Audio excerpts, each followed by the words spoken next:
नमस्कार दोस्तों, स्वागत है आप सभी का ऑनलाइन विद्या केंद्र यूट्यूब चैनल पर। इस वीडियो में आप सभी लोग पढ़ने वाले हैं जुलाई प्रथम सप्ताह का करंट अफेयर। चलिए वीडियो को स्टार्ट करते हैं। सबसे पहला प्रश्न है आज का हमारा कि नेशनल चार्टर्ड अकाउंट्स डे अर्थात सीए डे कब मनाया जाता है। तो यह मनाया जाता है 1 जुलाई को। यह दिन 1949 में भारत की संसद द्वारा की गई आईसीएआई की स्थापना के उपलक्ष्य में मनाया जाता है। 1 जुलाई 1949 में आईसीएआई की स्थापना की गई थी। इसी के उपलक्ष्य में नेशनल चार्टर्ड अकाउंट्स डे या सीए डे मनाया जाता है। देखते हैं आईसीएआई क्या है। आईसीएआई इसका फुल फॉर्म क्या है? Institute of chartered accountants of India. इसका वर्तमान में मुख्यालय कहाँ है? नई दिल्ली में। और इसके अध्यक्ष कौन है? अध्यक्ष हैं सीए अतुल कुमार गुप्ता। कौन है? सीए अतुल कुमार गुप्ता। और राष्ट्रीय वित्तीय रिपोर्टिंग प्राधिकरण के वर्तमान में अध्यक्ष कौन है? तो ये है आर श्रीधरन। कौन? आर श्रीधरन। देखते हैं अगला क्वेश्चन क्या है। आईओसी इंडियन ऑयल कॉरपोरेशन के नए अध्यक्ष निम्न में से कौन बने हैं? तो ये बने हैं श्रीकांत माधव। कौन? श्रीकांत माधव अभी नए अध्यक्ष बने हैं किसके? आईओसी के, इंडियन ऑयल कॉरपोरेशन के। देखते हैं इसके बारे में। इंडियन ऑयल कॉरपोरेशन इसका मुख्यालय कहाँ है? तो मुख्यालय है नई दिल्ली में। और स्थापना कब हुई थी? तो इसकी स्थापना हुई थी 1959 में, 1959 को। रविंद्र जडेजा को चुना गया भारत का मोस्ट वैल्यूएबल प्लेयर। किसको? रविंद्र जडेजा को चुना गया भारत का मोस्ट वैल्यूएबल प्लेयर। किसमें?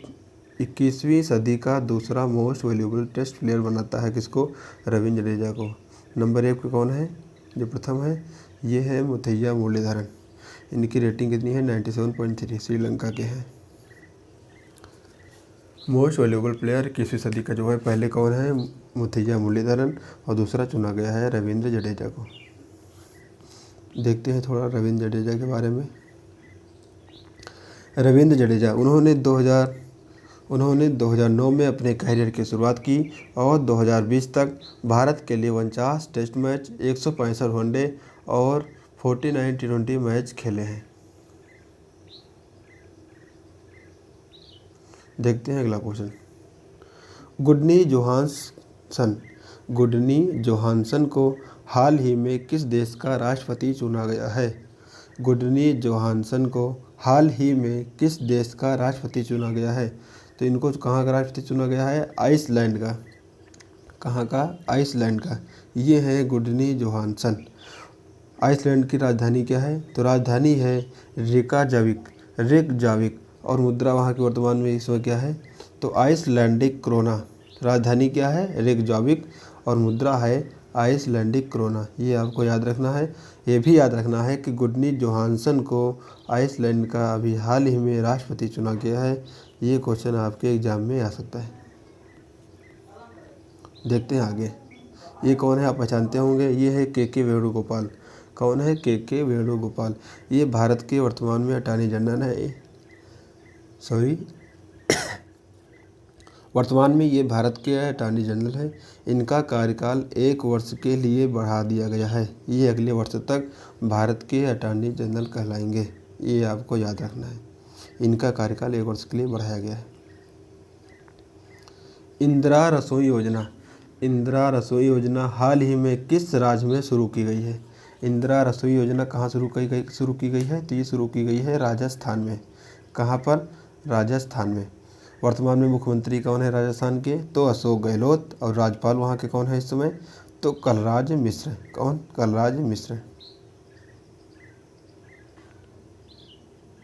देखते हैं आगे।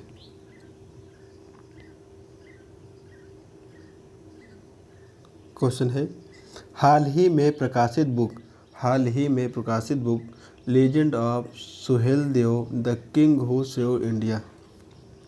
Legend of Suheldev the king who saved India किसने लिखी है? तो ये बुक लिखी है अमीश त्रिपाठी ने। किसने? अमीश त्रिपाठी ने। यह पुस्तक भारतीय राजा सोहेलदेव के बारे में उन्होंने अपने देश की रक्षा करने के लिए लड़ाई लड़ी, विशाल व्यक्तित्व तपस्या की, उज्ज्वल पहल दिखाई। अर्थात उन्होंने भारत के लिए बहुत सारे काम किए थे और लड़े थे, देश के लिए लड़े थे। उसी के ऊपर अमित त्रिपाठी जी ने एक बुक लिखी है, legend of Suheldev the king who saved India. ये आपको याद रखना है। अगला क्वेश्चन, हाल ही में किस भारतीय लेखक ने जर्मन बुक ट्रेड का शांति पुरस्कार जीता है? हाल ही में किस भारतीय लेखक ने जर्मन बुक ट्रेड का शांति पुरस्कार जीता है? तो प्रसिद्ध भारतीय नोबेल पुरस्कार विजेता अर्थशास्त्री व दार्शनिक कौन? अमर्त्य सेन। इन्होंने ही यह पुरस्कार जीता है। इन्होंने, अमर्त्य सेन ने। कौन सा पुरस्कार जीता है? तो जर्मन बुक ट्रेड का शांति पुरस्कार। जर्मन बुक ट्रेड का शांति पुरस्कार, वो भी 2020 का। कब का? 2020 का। अब देखते हैं हम लोग संयुक्त राष्ट्र लोक सेवा दिवस। संयुक्त राष्ट्र लोक सेवा दिवस कब मनाया जाता है? तो ये मनाया जाता है 23 जून को। संयुक्त राष्ट्र लोक सेवा दिवस। संयुक्त राष्ट्र लोक सेवा दिवस प्रत्येक वर्ष 23 जून को विश्व स्तर पर मनाया जाता है। यह दिन विकास प्रक्रिया में लोक सेवा के योगदान को उजागर करने और समुदाय में लोक सेवा को महत्व देने के लिए मनाया जाता है। ये कई बार एग्जाम में पूछा गया है, आपको याद रखना है। 23 जून संयुक्त राष्ट्र लोक सेवा दिवस। इसके बाद हम लोग बात करेंगे, जिम्बाब्वे में भारत के नए राजदूत के रूप में किसे नियुक्त किया गया है? जिम्बाब्वे में भारत के नए राजदूत के रूप में किसे नियुक्त किया गया है? तो ये राजदूत है विजय खंडूजा। कौन? विजय खंडूजा। विजय खंडूजा वर्तमान में विदेश मंत्रालय MEA में निर्देशक के रूप में कार्यरत हैं। विजय खंडूजा की नियुक्ति आर मस्कोई की जगह की गई है। किसकी जगह? आर मस्कोई की जगह, जो रोमानिया में भारत के अगले राजदूत होंगे। आर मस्कोई जो जिम्बाब्वे के राजदूत थे, ये अब कहाँ के होंगे? रोमानिया के। और विजय खंडूजा कहाँ के बना दिए गए हैं? तो इनको राजदूत बनाया गया है जिम्बाब्वे का। कहाँ का? जिम्बाब्वे का। जिम्बाब्वे के राजदूत होंगे विजय खंडूजा, और रोमानिया के कौन होंगे? आर मस्कोई। देखते हैं थोड़ा जिम्बाब्वे के बारे में। जिम्बाब्वे, इसकी मुद्रा क्या है वर्तमान में? तो अमेरिकी डॉलर है। राजधानी क्या है? तो राजधानी इसकी हरारे है। एग्जाम में पूछी गई है, आपको याद रखना है। और वर्तमान में इसके राष्ट्रपति कौन है? तो इमर्सन मनांगावा। कौन? इमर्सन मनांगावा इसके राष्ट्रपति हैं। देखिए यहाँ पर लिखा हुआ है। आशा करते हैं आपको वीडियो पसंद आया होगा। मिलते हैं कल के करंट अफेयर के साथ। अगर आप चैनल पर नए हैं तो चैनल को सब्सक्राइब कर सकते हैं और बेल आइकन को प्रेस कर लें, आपको डेली नोटिफिकेशन प्राप्त होता रहेगा।